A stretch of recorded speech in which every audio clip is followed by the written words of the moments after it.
Hello there fans, viewers, subscribers, people I've never met before. If this is your first time here, welcome. I hope I haven't scared you by this point into never returning. What I want to do in this particular episode is demonstrate. I'm sat in a house for now, well, a flat. And all there is a PC and a microphone that I invested in a few weeks ago. The microphone's not great. I bought it from Maplin. It cost me about 40 quid. Like, it's not a Behringer or anything. It was just the best USB microphone I could afford, given the circumstances. I've hooked that up and I'm running Mixcraft 8 Pro Studio. If I could afford Logic or whatever reason and a good PC, I'd use those things, but I'm working with a limited budget. In this, literally, I'm just sat in a bedroom trying to muffle the PC because it makes this horrible whirring noise. So I have to stick fucking blankets and shit in there to try and get it to shut up. I'm doing my best to harness the sound, and I'm going to demonstrate just with a guitar and that how music can be such a free-form thing. You can then break apart that sound and stitch it together. Obviously, this, as it was all recorded live, I promise you that. But after that, I will be clipping the spaces between the words. I'll take out mistakes that I made, if any. During the jam and stuff, I'll do the same thing. Like, I'll fade the music and crossfade sections over. But everything I did was live. Anyway, you're probably wondering why I can just chat shit for so long to myself. I suppose that's another important part of being able to do this, because this is my baby Grace. It's important for all of you to know that, like, I've never had a guitar lesson.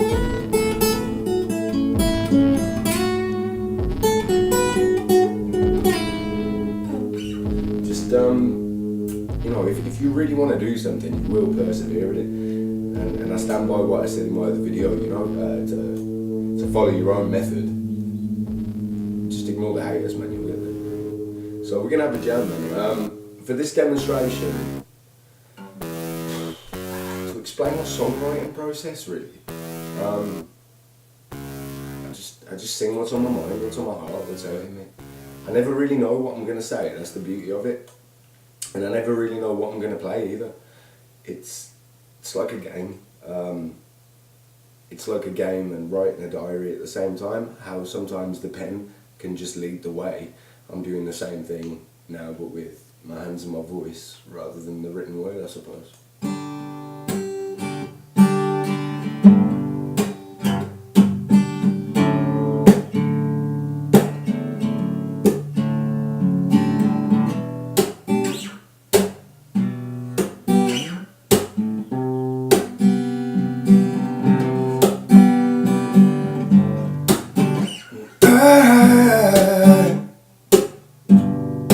Wish I could understand you, but I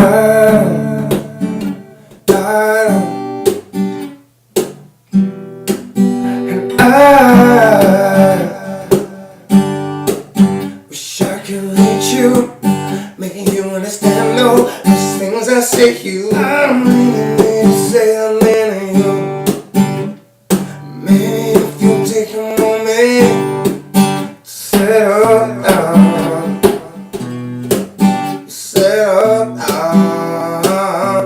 Cause there needs to be a way we can make it. There needs to be a way you can say it, but you won't lie. So baby, say I'm wrong, and tell me why, in 3 words or less.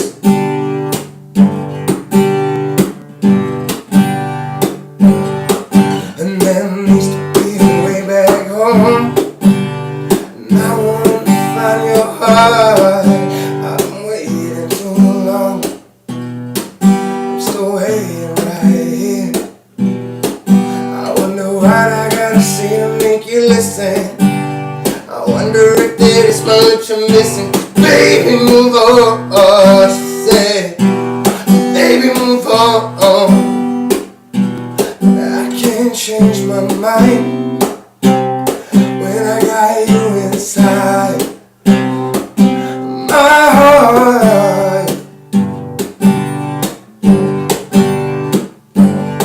Yeah, I can change my mind when I got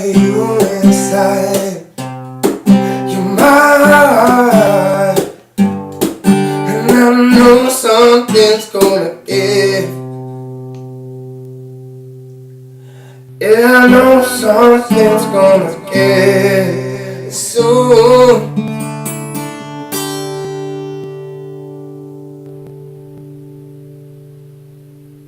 I hope it ain't you. I hope it ain't me. I hope we can. No way, baby. Settle down. If you let me. You know, you know, you know. You know, yeah. Settle down. Let me. Settle down, yeah. My God, let me let me. And I hold this weight into your heart. Running out of words to say, but here we are.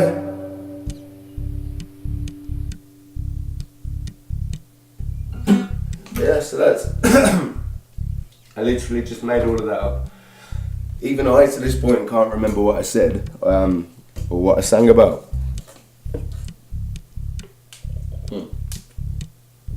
Well, obviously I do know. I don't necessarily want to reveal what I was singing about. Just, you know, so if you got any of that, that's the thing though, with music, the beauty of it, like no matter what problems you've got, no matter what stress you've got, you can cloud it. You know, you can sing about yourself as I, and change that to, you know, Amanda all the way through if you want to. Zach, it doesn't matter, you know, them, us, and that's the beauty of it. Any of those connectives you can use to disguise the fact it's you, so it works on two levels then. The audience feel it as they're being included, and you feel it,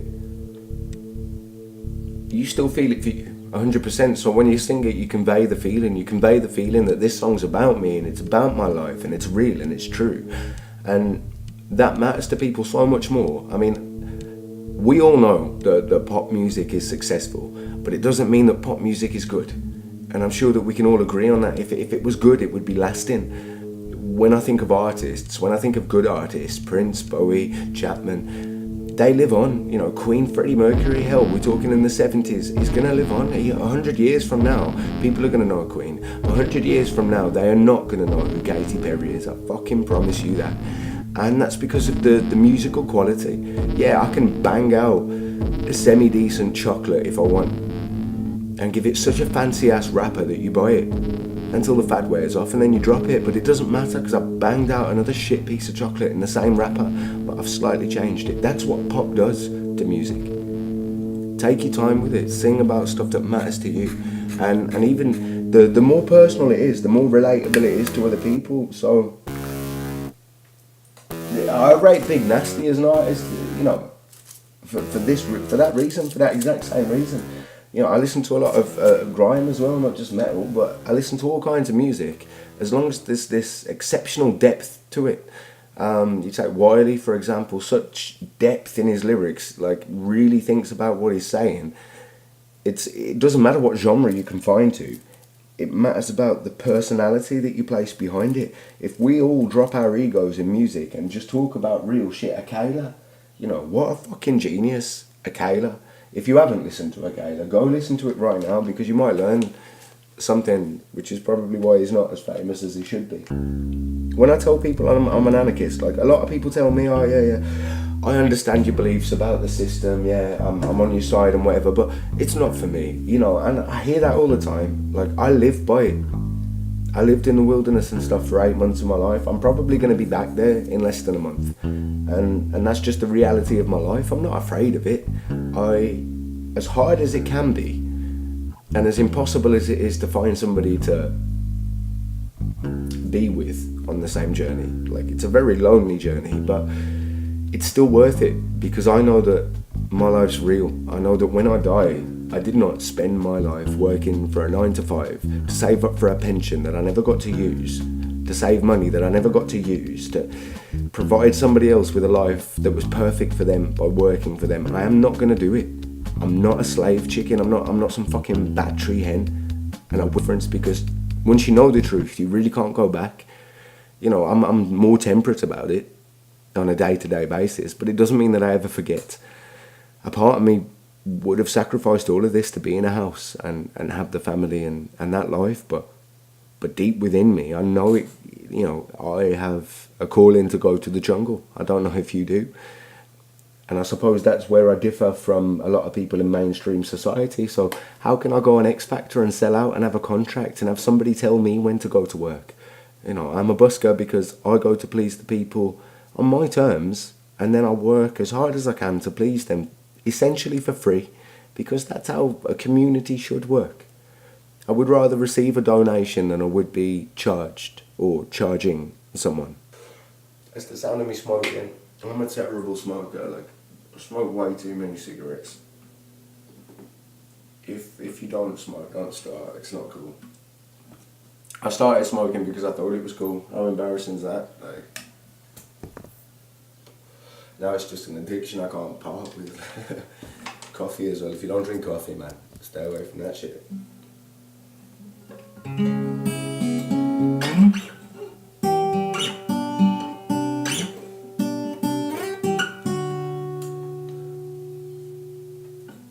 So that was pretty much it. Like, I play that much and I kind of decide where I'm going, and my fingers and my mouth just work together.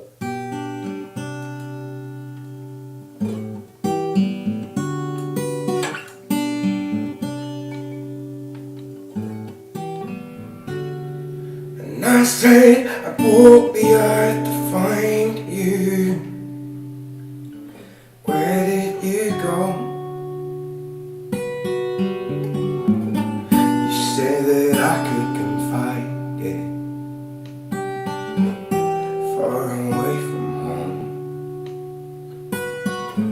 Now how am I to survive here? Now you've left me alone. I used to feel so high, yeah. Now we're overgrown. Yeah.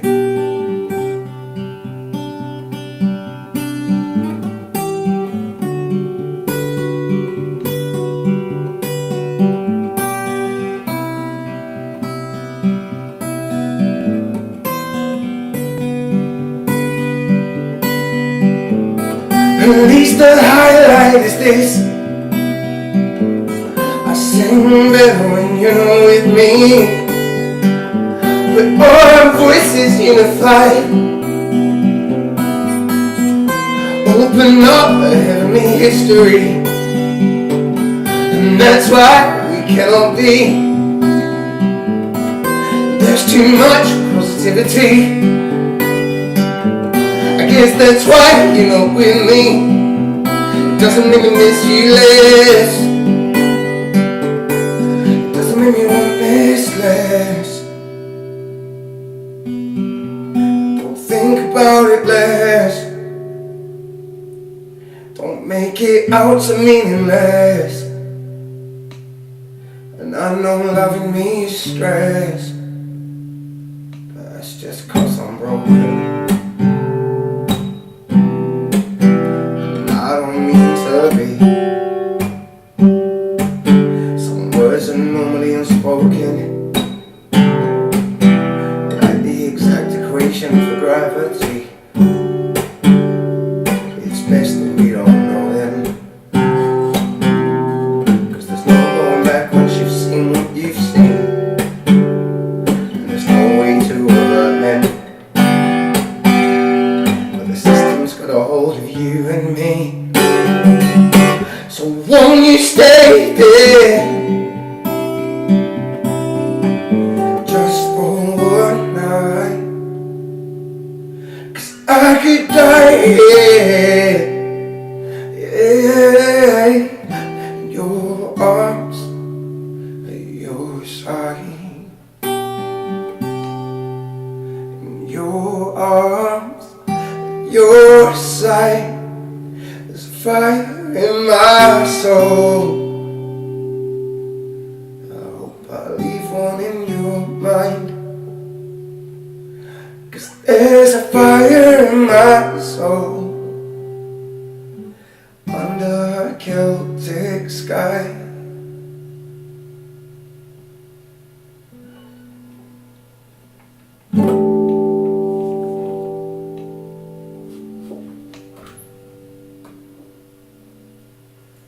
So yeah, once again, I can't even tell you the chords that I used to play, because I probably do not know what they are. I hope this has been an interesting journey through the way that I make music and stitch videos together. I really was hoping to get better at this. I think that I probably would get better at this, but I'm not going to have an access. I won't have access to a computer in a few weeks from now. I'll be back in a tent somewhere in the forest. I've got mixed feelings about it. Like, I'm not afraid. I kind of relish the opportunity of surviving again, and looking death in the face and shaking its hand. I had a dream last night where I met the devil. It was fucking mental. You know, a lot of people have different spiritual beliefs as well. I'm just going to come out with mine right now.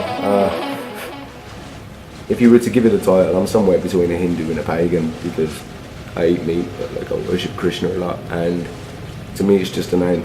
Alright, there is a source of energy, and that energy is zero. It's positive and negative at the same time. It's complete.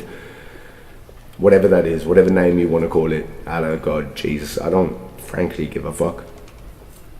You can look at your cat as God. When you look in the mirror, there's a part of it inside you.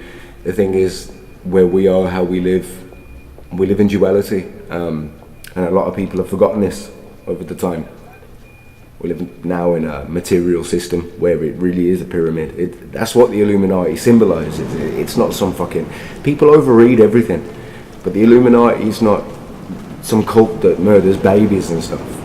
The pyramid just simply exemplifies that those on top will stay on top, because that's how the pyramid is born. Like, they rely on the workers, and somebody else relies on somebody else until you get to the very top of the layer cake, if you will. Watch the fucking film Layer Cake, because that says it all.